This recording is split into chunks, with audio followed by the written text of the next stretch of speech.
السلام اخوتي المغاربه ومرحبا بكم في القناه ديالكم قناه شاهد الحدث، واليكم التفاصيل. السكتيويه يستدعي 32 لاعبا لمعسكر المحليين استعدادا للشان.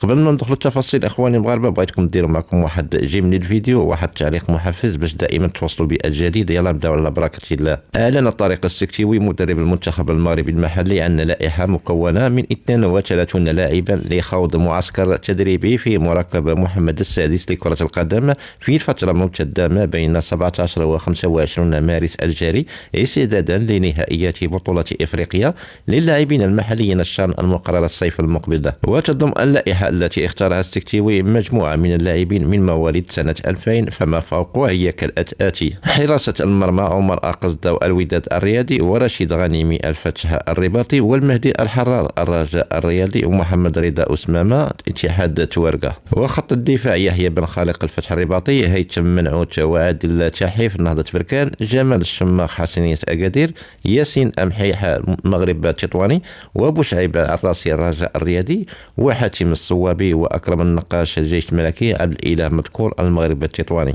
وسط الميدان المهدي مبارك وأسامة الزمراوي الوداد الرياضي، آمين الصوان الفتح الرباطي، أيمن موريد اتحاد توارقة، أيوب خيري ورضا حاجي نهضة بركان، وإبراهيم الإدريسي بوزيدي النادي المكنسي، خالد أيت أوزخان وأمين زحزوح الجيش الملكي، يونس الكعبي الراسينغ البيضاوي. وفي خط الهجوم سيف الدين بوهراء الوداد الرياضي، أيوب مولو الفتح الرباطي، عمر الرياحي نهضة بركان، محمد بخاش حسنية أكادير وأنس المهراوي، وزهير الديب النادي المكنسي، حسين رحيمي وأيوب معموري الرجاء الرياضي، خالد بابا الدفاع الجديدي.